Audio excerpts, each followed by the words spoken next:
conference call. Let's start with Mangalacharan.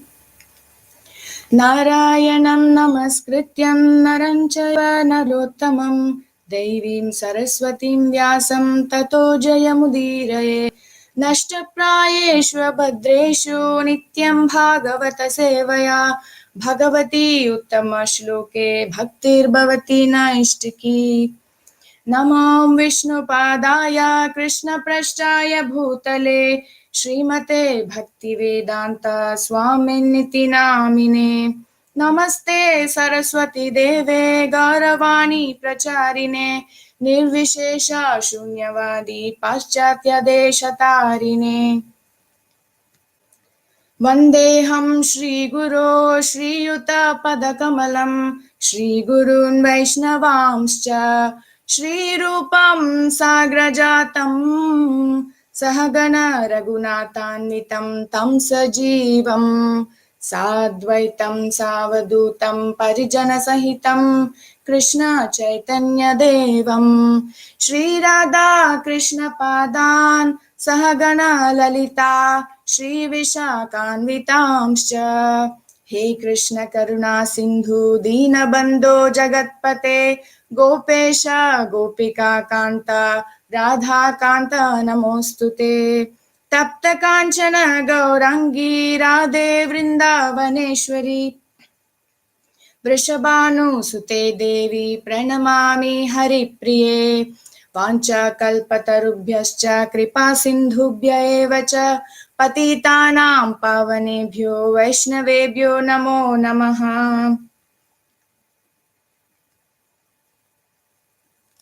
ॐ नमो भगवते वासुदेवाय। ॐ नमो भगवते वासुदेवाय। ॐ नमो भगवते वासुदेवाय।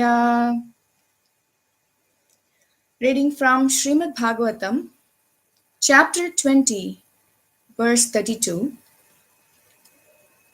Maitreya uvacha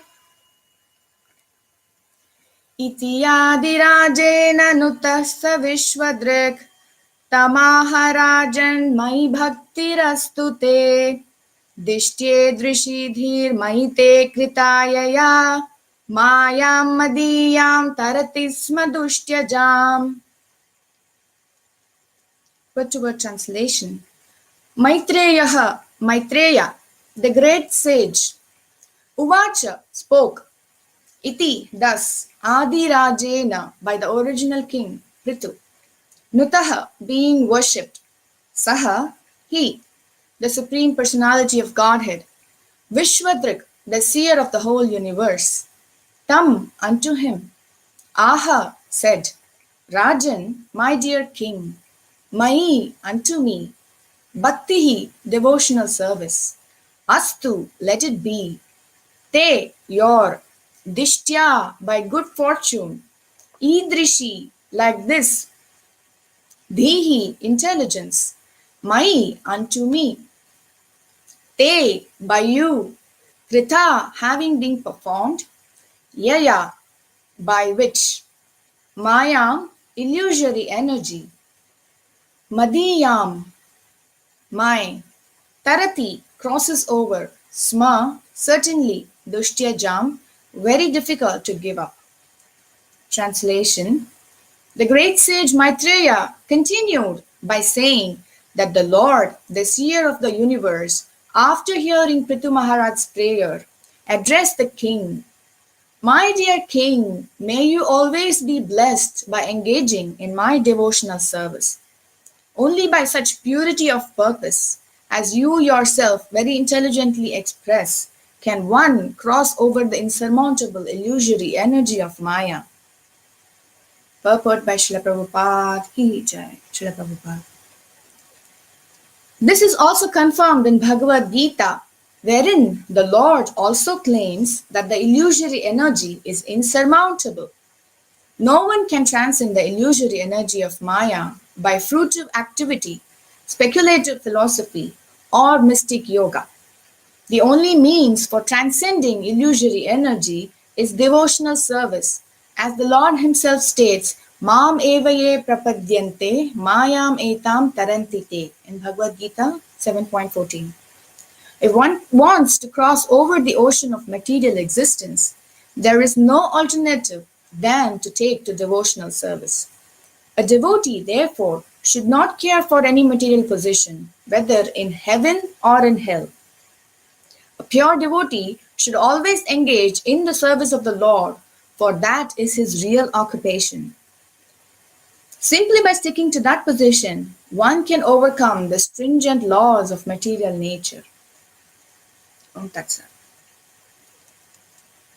Om Ajnanatimirandasya Jnananjanashalakaya Chakshurun Militam Yena Tasmai Shri Gurave Namaha Mukam Karoti Vachalam Pangum Langayate Girim Yatkripa Tamaham Mande Shri Gurum Dinatarinam Paramananda Madhavam Shri Chaitanya Ishwaram. Hare Krishna. So, we are in the context of, we are actually almost in the end of the 20th chapter of the 4th canto, which talks about how Maharaja Prithu planned to perform 100 horse sacrifices, and after performing 99 horse sacrifices, because Indra was competing with Prithu Maharaj to make him fall down, Prithu Maharaj was requested by Lord Brahma to give up the sacrifice, the last sacrifice, so that Indra, and make peace with Indra, so that Indra will be pacified. And Prithu Maharaj had such wonderful qualities that he gave up doing the sacrifice. He was ready to sacrifice the results of his sacrifice and please the Supreme Personality of Godhead. And after being pleased with Prithu Maharaj, the Lord asks him to ask for something, and Prithu Maharaj in the previous verse very humbly says that, how can I ask you for anything? Because just like how a dad fulfills the desires of his son, you can give me whatever, you will definitely do the best for me. So he had complete faith on the Lord, and he says that he can give him whatever he wants. And in this verse, the Lord is so much pleased with Prithu Maharaj that he says that because of his intelligence and purity of purpose, he will award him that he will always be engaged in the Lord's devotional service. Such a wonderful blessing the Lord gave to Prithu Maharaj. Because Prithu Maharaj was even ready to sacrifice the results of his own sacrifice.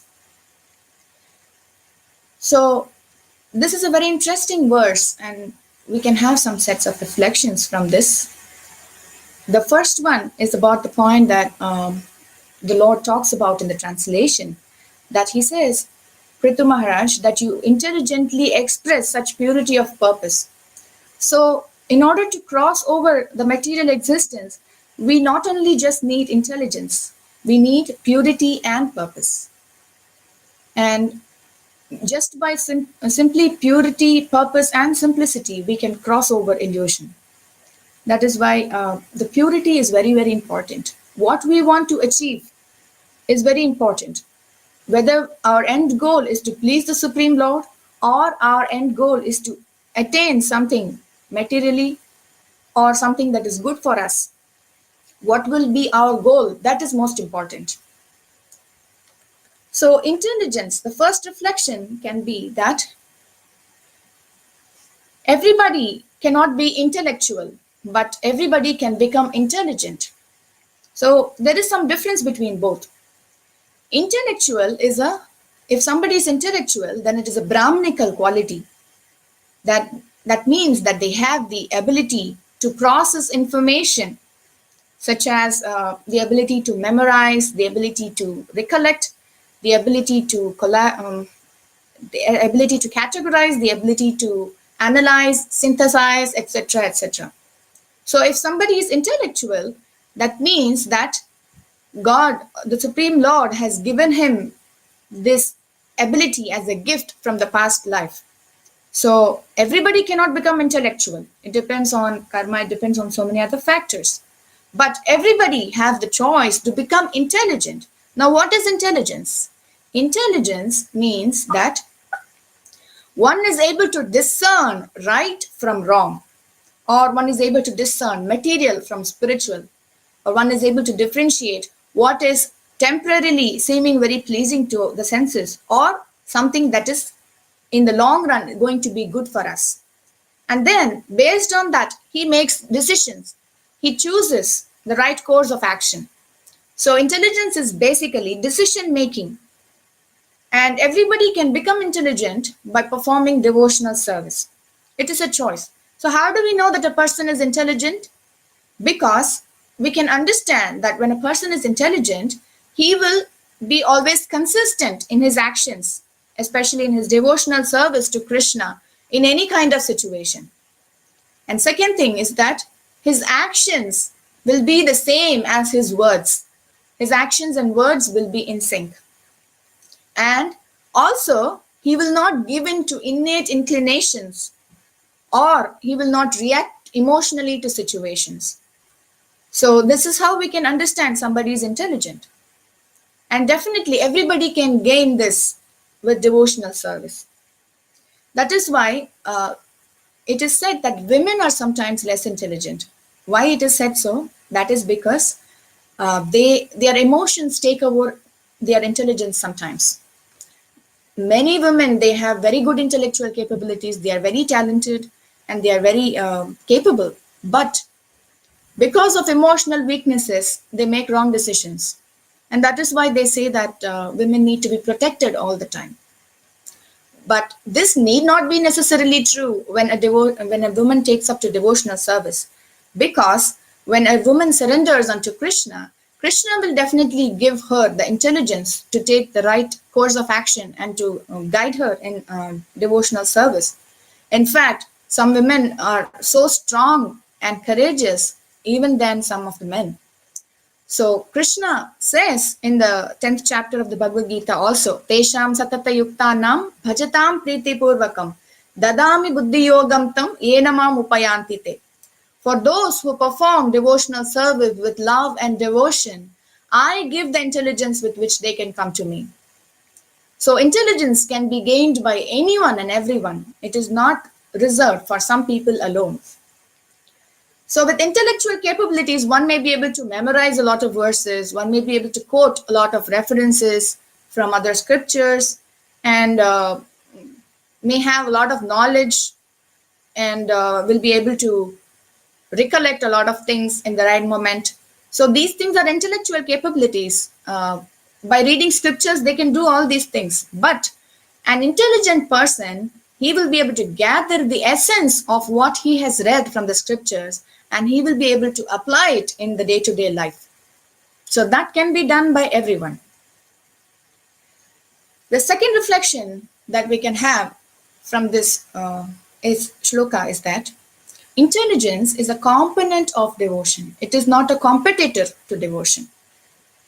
Many times what happens is that when a person gains a lot of knowledge, his ego gets boosted and he tends to think that he is superior to others. So the superiority complex comes in because of the intelligence. So then intelligence becomes a competitor to devotion, because our focus is not to gain some popularity. Our focus is to please the Supreme Lord.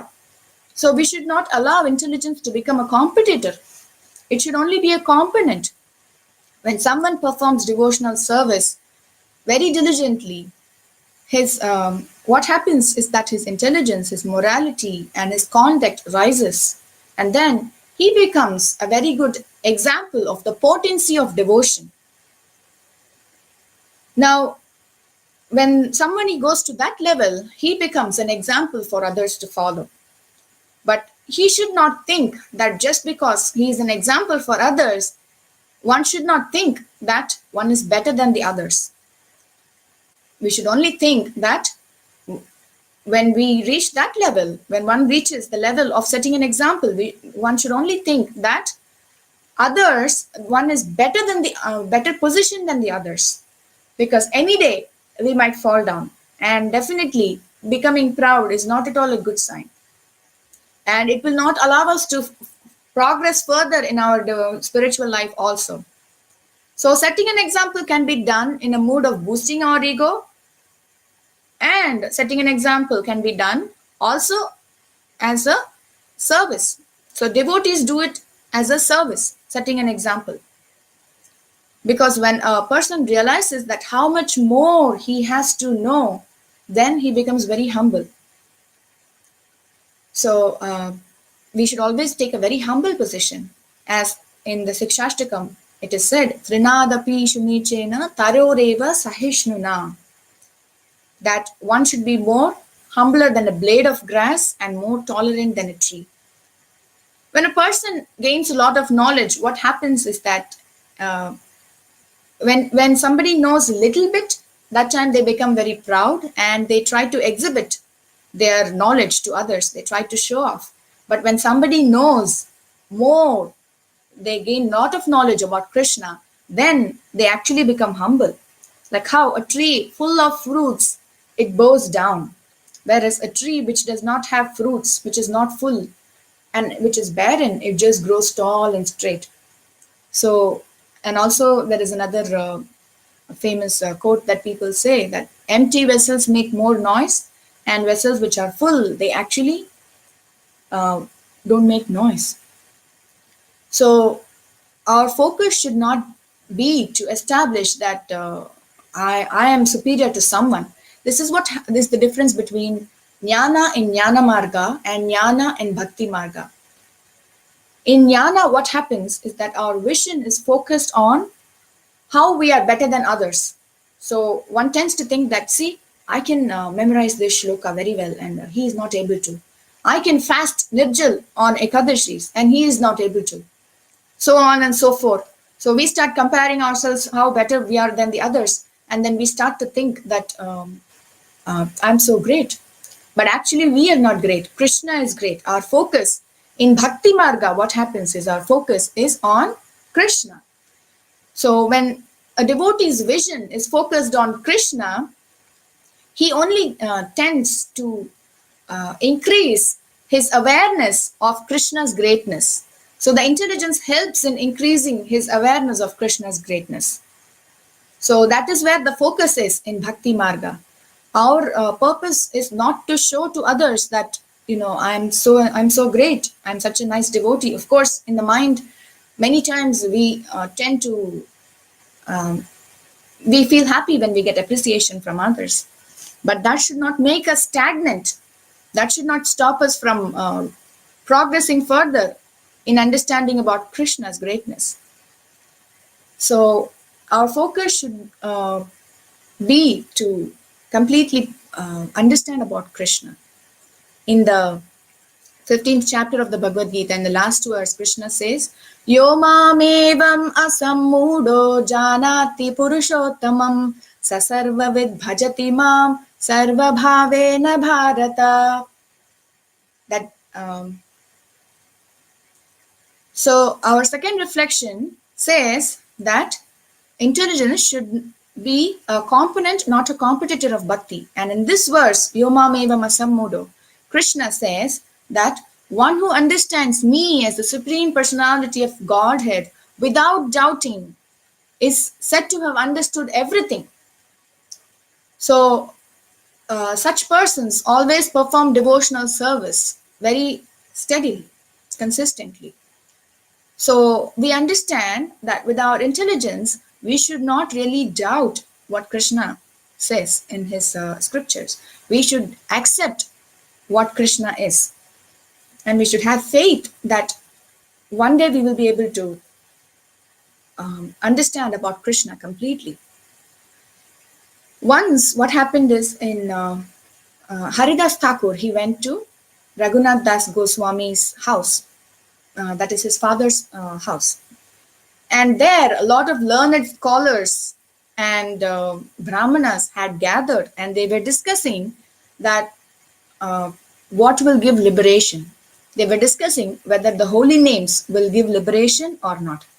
So some people agreed, some people did not agree, and there was a quarrel going on there. And when Haridas Thakur arrived there, they received him with great warmth, and they also asked him the same question. To that, Haridas Thakur very humbly replied, saying that actually pure holy name is not required even to achieve liberation, because just by semblance of the holy name, that is Namabhas, one can easily achieve liberation. And then he went on to quote the example of Ajamila's story, and then he said that by chanting a semblance of the holy names, Ajamila was able to go back to the spiritual world. So, what then to speak of people who chant the holy names with faith and reverence? When one of the Brahmanas named Gopal Chakravarti, who was there, heard this from Srila Haridas Thakur, he got extremely angry. And then he told Haridas Thakur that even holy names cannot give liberation. Then how can you say that even semblance of the holy name can give liberation to others? And he said very angrily that if I am right, then your nose will melt away in leprosy. Your nose will fall off. And if I am wrong, then my nose will fall off.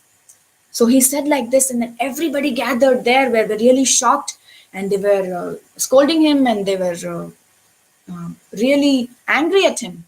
Even Srila Raghunath Das Goswami's father himself, he said he was so angry at this Brahmana, he said that he will cut off all connection with him because of offending Srila Haridas Thakur. So after a few days, this Brahmana, Gopal Chakravarti, he developed leprosy all over his body. And then his nose melted away. He was suffering so badly in leprosy. And then he realized what mistake he had done. He went to Chaitanya Mahaprabhu and fell at his feet and asked for forgiveness that he had offended such a high-class devotee like Srila Haridas Thakur. And Chaitanya Mahaprabhu, being very merciful, he forgave this person, Gopal Chakravarti. And then he said that this is the glories of the holy name. So he advised him to chant the holy names of Lord Krishna. And then Gopal Chakravarti did so. And eventually he got over got back his beautiful body, and then the leprosy went off from his body.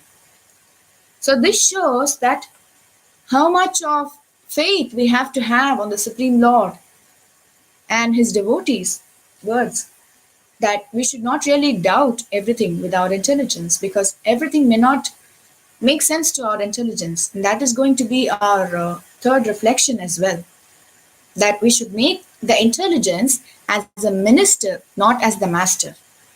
Now, a minister in a kingdom is a very important person because he gives very, very good inputs to the king. But the minister himself is not the decision maker. The king is the decision maker. So a minister should give good inputs, but we should not make the minister as the decision maker. So intelligence should be considered as a minister, that we should take all good inputs from intelligence. But some things may not make sense to the intelligence. Like, for example, Krishna works on the platform of love. In this regard, there is a very sweet pastime from the Brahma Vimohan Leela, that when Brahma actually came to take the boys and the cows, that time he saw that Krishna and his cowherd boys, friends, had come to gather to share their lunch with each other. And Madhumangal, he of course liked to eat a lot, but he was from a very poor background. So he had just got some buttermilk, which was not very good in quality. So he was feeling very embarrassed to give that to Krishna, because he knows that Krishna will ask each and every friend to show what they brought, and he would like to eat from each and every one of them. So he thought that, this is really not worthy of giving it to Krishna.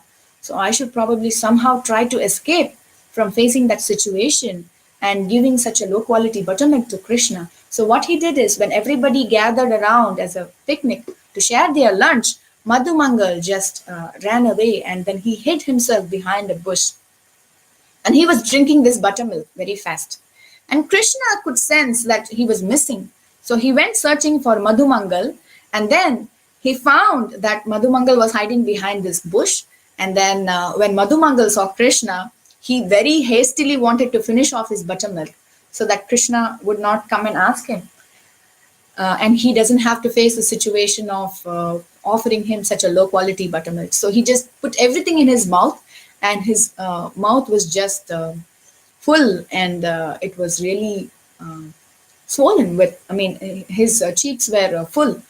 So then Krishna came very fast, and then he really tapped on his cheeks. And then some of the buttermilk, it came out of his mouth and it fell on Krishna's body, and it also fell little outside. And Krishna, he took some of the buttermilk from which fell on his body and he licked it. And then Madhumangal was like really embarrassed. But Brahma, who had been watching all this from above, he was really shocked. What? This person is the Supreme Personality of Godhead? Because it is such a thing that nobody would like to do, that to taste something from that had fallen from somebody's mouth. So Krishna, because of love for his devotees, he was ready to do all these things. And Brahma was completely bewildered and shocked to see such a person and to believe that he's the Supreme Person. So Krishna works on the platform of love. He does not really, he's not necessarily impressed by intelligence or by, as it is said in the purport, that by doing mystic yoga or other things. He works on the platform of love. And Madhumangal was so devoted to Krishna that he did not want him, out of love for Krishna, he did not want him to taste that buttermilk. And Krishna, out of love for Madhumangal, he wanted to taste the buttermilk. So this is how Krishna and his devotees work. And it may not be always logical. It may not make sense to our intelligence.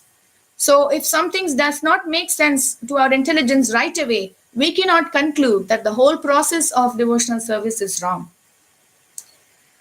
In fact, we should think that when something does not make sense to our intelligence, we should only think that right now, I know that I am finite and Krishna is infinite. And right now, I may not be able to understand certain things. And if Krishna so desires, in future, I may be able to understand what is the greatness of Krishna. And Krishna will reveal to me if required. And we should just have complete faith on the process, and we should go on with our devotional service very steadily. This is what Krishna expects also from us. So our intelligence, because we have to understand that there is a trans intelligence or something beyond our intelligence, and that is Krishna. When we think beyond our intelligence, we are not negating our intelligence. We are not negating what our intelligence says. Intelligence is also required. But we have to understand that certain things are just beyond our intelligence, which we cannot comprehend. If the Supreme Personality of Godhead was, to be understood by our intelligence, then the intelligence will become superior to the Supreme. That means to say that Krishna will become subordinate to our intellectual scrutiny. And Krishna cannot become subordinate to our intellectual scrutiny. And there is another pastime. The second example is about a story from Chaitanya Mahaprabhu's life. Once, when Chaitanya Mahaprabhu went to South India, when he went to Mathura in South, that is called as Madurai, there was a Brahmana called as Ramadasa Vipra. And Ramadasa Vipra was a very great devotee, and he was an authority on Sri Ramachandra. And when Ramadas Vipra met Chaitanya Mahaprabhu, he invited him to his house. And he said that, please come and have lunch with me. And he was so much in the mood of Lord Ramachandra that after taking a bath in Kritamala river, Chaitanya Mahaprabhu, he visited this Brahmana's house, and he saw that he had not prepared any food. So when he asked why you have not prepared any food, the Brahmana said that, we are living in the forest right now, and I'm waiting for Lakshmana to bring roots, fruits, and flowers and vegetables. And after he brings, then Sita will cook prasadam. And then he said he was just so absorbed in these thoughts that Chaitanya Mahaprabhu really appreciated his method of worshipping Lord Ramachandra. Anyway, he was so much absorbed in these thoughts that he delayed his cooking, and it became very late by the time Chaitanya Mahaprabhu had lunch. And he was still upset. And Chaitanya Mahaprabhu asked him, "My dear Brahmana, why are you so upset?" Then the Brahmana said that, I have decided to end my life. I have no purpose in living anymore because Mother Sita, who is the goddess of the universe, who is the goddess of fortune herself, she was touched by Ravana, the demon, and I cannot accept this. She's the goddess of fortune, and how can she be touched by the demon Ravana? And then when Chaitanya Mahaprabhu heard him, he was simply amazed by his devotion to Lord Ramachandra, and he tried to pacify the Brahmana by saying that, "My dear Brahmana, don't feel so upset, because Mother Sita could not have been touched by Ravana, because Mother Sita is so much beyond the material platform that she cannot even be seen by the material eyes. What to speak of being touched by materialistic hands? So please consider this case. Definitely Ravana must have kidnapped only her illusory form, not the real Sita. Please have faith." And then somehow, because of Chaitanya Mahaprabhu's words, he was a little pacified, and he had faith that Chaitanya Mahaprabhu's words will not be false. So he had faith on Chaitanya Mahaprabhu's words. And then from there on, Chaitanya Mahaprabhu traveled to various other places in South India. And when he went to so many other places, he happened to come to Rameshwaram once. And in Rameshwaram, there were a group of Brahmanas who were discussing from the Kurma Purana about the chastity of Mother Sita. And there they were reading out that Mother Sita, before being kidnapped by Ravana, she took refuge of the fire god Agni. And Agni actually took the real form of Sita and kept her with goddess Parvati. And then he gave away an illusory form of Sita.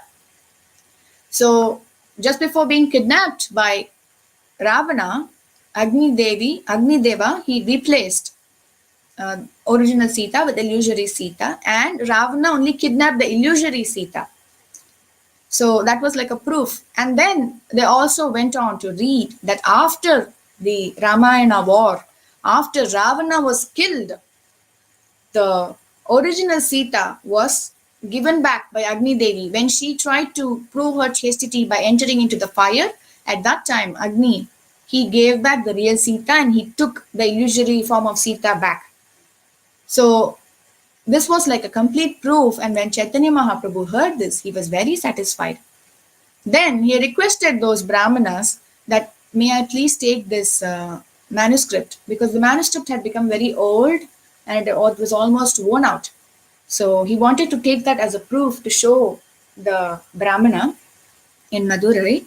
So he requested these Brahmanas, and they were also thinking that because this copy had become old, they made a new copy of these manuscripts and they gave the old copy to Chaitanya Mahaprabhu. And Chaitanya Mahaprabhu took this old copy of the manuscripts of Kurma Purana to Brahmana Ramadas Vipra. And then Ramadas Vipra, when he heard all this, he was so happy and he fell at the feet of Lord Chaitanya Mahaprabhu. And he said that, "I am so happy that you really alleviated all my sadness and my unhappiness by explaining all this to me. I'm so fortunate. So last time when you had come to my house, I was so absorbed and upset with this fact that I did not really give good lunch to you. So please stay back today and I will prepare a very nice dinner for you." And then so that night Chaitanya Mahaprabhu stayed in that Brahmana's house and he had dinner. So this incident goes on to prove that some things, the Brahmana, he had a lot of faith on Chaitanya Mahaprabhu's words, that he convinced himself that although some things are not making any sense to me right now, some things are not really convincing to me, to my intelligence, I will still have faith on Lord Chaitanya Mahaprabhu's words. So we should have faith like that. When we perform devotional service, we should become intelligent, and our intelligence should deepen our affection for Krishna.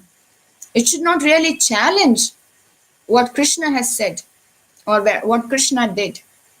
If that happens, then our intelligence is becoming the master. It's not becoming a minister. It's not doing good to us. We should always use intelligence as a tool to understand Krishna more and more. And when one understands Krishna more and more, he becomes more steady in his devotional service and becomes very humble. So this is what we should achieve. And this is what we learn from Prithu Maharaja's life as well, that he had such wonderful qualities because of performing devotional service to the Supreme Lord. And his end goal was to please the Supreme Lord. Even Arjuna and Duryodhana's example goes on to say that before the Kurukshetra war began, Arjuna and Duryodhana approached Krishna for help. So Krishna told Duryodhana that I can offer two things. So both of them actually went to ask for Krishna's help, and Duryodhana was sitting by his head side on the bed because Krishna was sleeping at that time. Duryodhana sat on the side of his head and Arjuna sat at the side of his feet, which indicates that Arjuna was really trying to be humble, like being a humble servant of Krishna. So he went in the mood of a devotee, and Duryodhana went in the mood of gaining something from Krishna because he thought he was very intelligent. So he sat at the head side, and when Krishna opened his eyes, he saw Arjuna first. And then he said, yes, Arjuna, what do you want? So he said that I have two things to offer. One is me alone without any weapons. I am not going to fight in the Kurukshetra war. So you have a choice of just choosing me on your side, or you have a choice of choosing my whole army, which was like a really big army. So Arjuna said that, I'm simply having complete faith on you, Sri Krishna, that I just want you by my side, even without weapons. I'm fine, but I just want you by my side. I don't want any army, because if I have you by my side, then I'm sure that success will be mine. And then Duryodhana was very happy that although he did not get the first chance to ask, he was very happy in his mind, thinking that, somehow Krishna did not give the army to Arjuna because he wanted to ask for the army from Krishna. So Duryodhana, he was working with intelligence and he was planning very strategically how to win the war. He did not approach Krishna as a devotee.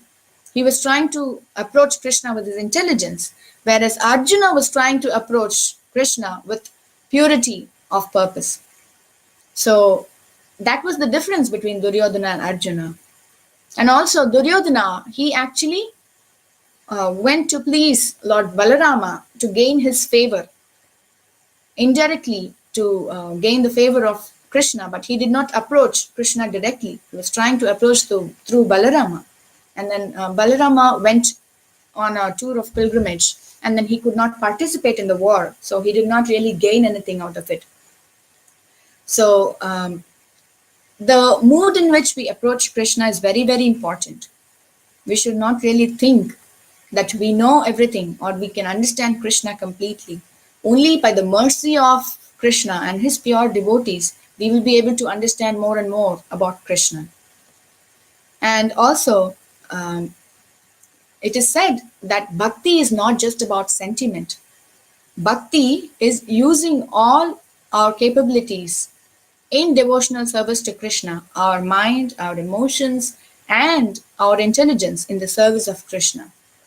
So that way our head and our heart have to go together in order to achieve the Supreme Lord Krishna.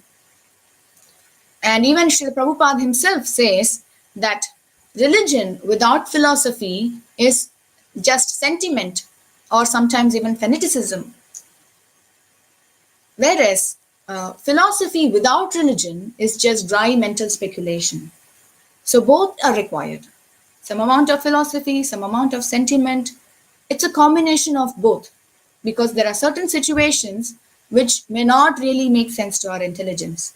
But that does not negate the role of intelligence. Intelligence is definitely important for us to understand and to realize the greatness of Krishna, and to also perform devotional service steadily.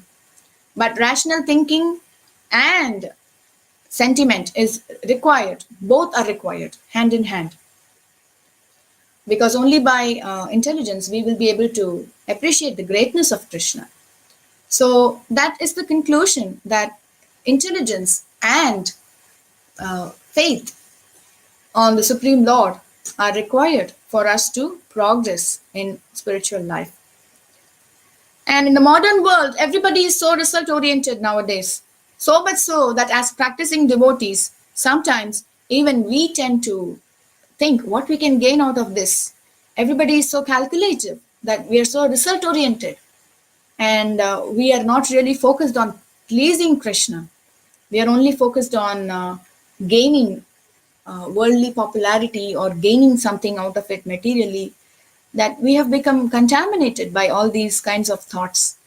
By reading all these scriptures, we understand how pure our thoughts should be, that our devotional service should be unmotivated, unalloyed, and undeviated. We should be completely devoted to pleasing the Supreme Lord Krishna. So it's so difficult to find, it's so rare to find characteristics like Prithu Maharaj, who did 99 horse sacrifices and who he was ready to give up the last horse sacrifices, after which, if he had done hundreds of horse sacrifices, he could have achieved so many other things materially. But he was ready to give up the results because he was such a pure devotee of Krishna. So this is what Krishna calls as purity of purpose, that we really understand what is the purpose of performing devotional service. Not to prove that we are better than somebody, not to prove that we are setting a very good example for others, so others should look upon us. That is not our purpose. Many times people all of us get bewildered by such things, such thoughts. But we should always be focused that when we understand what we have, how much more we have to know about Krishna, then we will, what we already know will become very insignificant. What we know is not as important as what we want to know about Krishna. So we should focus on what we have to know more about Krishna. When our focus is there, then we will not get bewildered by praise, appreciation, or even position. So when we become more and more knowledgeable, when we advance more in our spiritual life, we will become more and more humble. And as it is said in the purport, as Prabhupada says in the purport of this verse, that there is no other means of deliverance other than performing devotional service. And Kali Santarana Upanishad also confirms this by saying, Hare Krishna, Krishna Krishna, Hare Hare, Hare Rama, Rama Rama, Hare Hare. Iti Shodashaka Namnam Kali Kalmasha Nashanam Natah Paratara Upayate Sarva Vedeshu Drishyate. That if we scrutinizingly analyze throughout the Vedas, then we will understand that there is no other means of deliverance in Kali Yuga other than chanting the 16-syllabled mantra, Shodashaka Namnam, 16-syllabled mantra, Hare Krishna, Krishna Krishna, Hare Hare, Hare Rama, Rama Rama, Hare Hare. This is the only means of deliverance in Kali Yuga. And how much ever we research more, how much ever we try to use our intellectual capabilities to speculate, we will not be able to find any other solution other than to perform devotional service. So it is an intelligent decision to always chant the holy names, to serve the Supreme Lord in devotion, and to be always Krishna conscious. With this, I would like to conclude here and open the forum for any discussions, questions, comments, or corrections. Thank you all very much. Hare Krishna. Hare Krishna, Saroja and Mataji. Beautiful class, beautiful. The way we started off by differentiating between what is intellectual and what is intelligent, and then connecting intelligence, where it was used, how it was used, versus accepting the mercy of the Lord.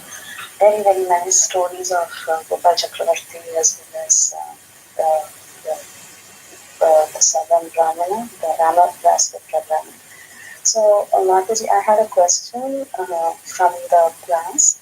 Yes, so it Mataji. Thank you appears very that much. intelligence, initially it is required, I mean, not the intellectual type of intelligence, rather intelligence in Krishna consciousness, because as you rightly mentioned, even sentimentalism is not good. So tell me if this is correct understanding. Hare Krishna, Mataji. We cannot hear your question properly, Mataji. It's echoing. When Mataji is asked the question, Saroja and Mataji, can you mute yourself, please? Sure, Mataji. Preeti Vilasni Mataji, thank you very much for all the comments. Can you please repeat your question again? Yes. So first of all, the class was so beautiful. I was thinking every minute, what are you going to say next? What are you going to say? Which was very, very nice. And you kept up the interest. We felt really captivated actually. So it was very, very nice. So, Thank you, Mataji. yeah. The question was, I started thinking too much, but I just had this question. But, of course, you differentiated between what is a mundane intellectual thing and what is intelligence and Krishna consciousness. So that part I understood. Then the intelligence, sometimes it takes over the faith in Krishna, right?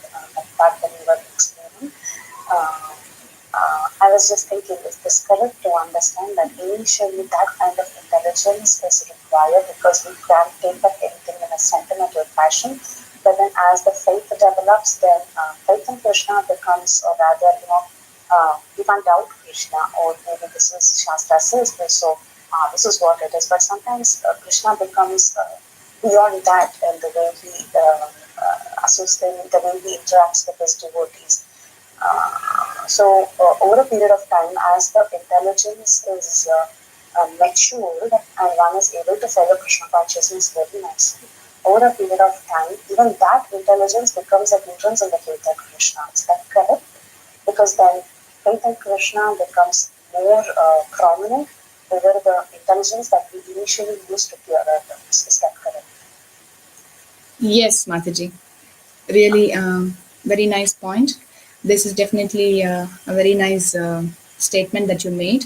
And of course, as a joke, it is said that, when scientists, when they go into the quantum philosophy, if they think that they have understood the quantum philosophy, then that means that they have not understood quantum philosophy. This is a joke in the material level to say that, when we understand that there is so much more to know, then we understand that we don't know everything, or we can't understand everything.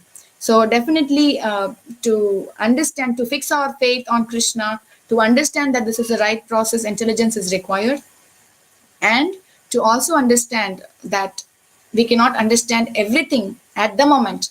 Unless Krishna wants to reveal certain things to us, we might not be able to understand certain things. So we should have the faith and continue steadily. So definitely our intelligence should help us in developing the faith when we perform devotional service. So thank you for adding that point. Really nice. No, I was not adding, I was only trying to pretty much repeat your entire class and see if I understood. Yes, Mataji, it's perfect understanding. Yes. Thank you, but very beautiful. Very, even, certain things that the way Krishna interacts with the devotees, we tend to think, oh, that's just not like you were talking about Brahma. So, yeah, eventually we develop doubts, but then we should understand, like very wisely, you said that's intelligence is only a minister. That's very, very nice. Very, very nice. Nice, Mataji. Thank you very much for such a brilliant session. Hare Krishna. Thank you, Mataji, for all the inputs and encouraging words. Anybody else who would like to add anything or who has any questions?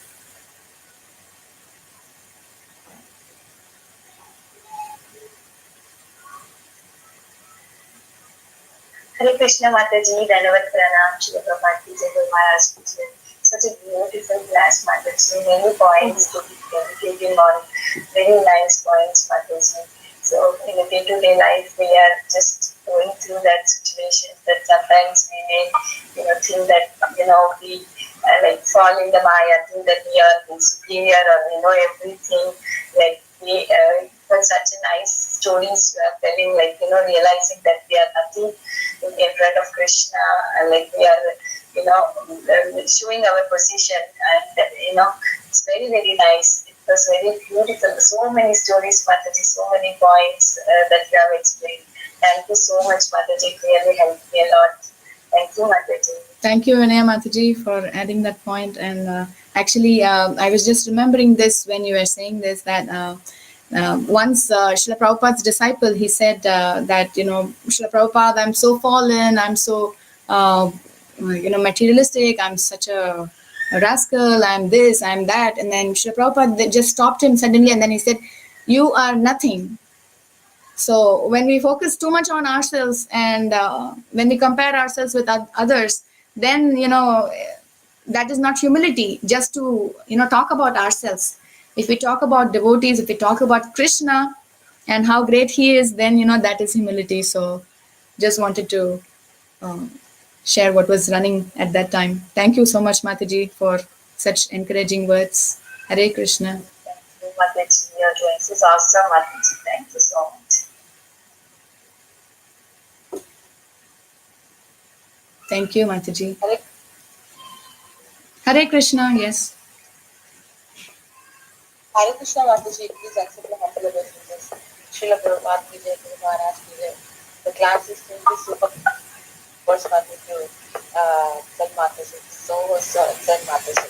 I like each and every point, and the stories you narrated are very, very excellent, Mataji. So deep, Mataji, and we got a clear understanding of how to become in Krishna consciousness. Thank you so much, Mataji, for this class. Thank you, Mataji, for such encouraging words.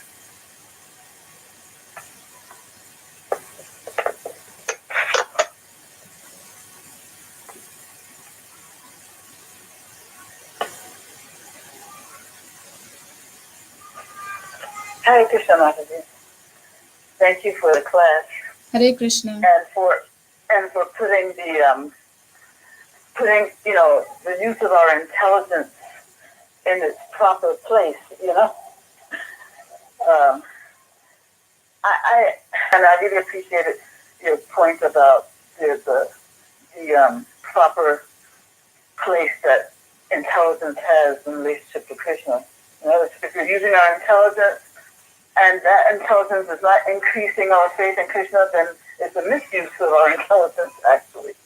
So yes, thank you very much.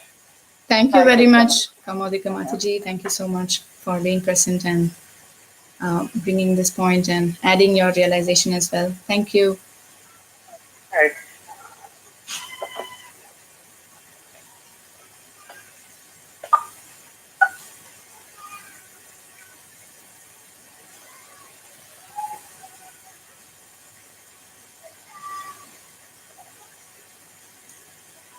Hare Krishna, is there anybody having any more questions for Mataji?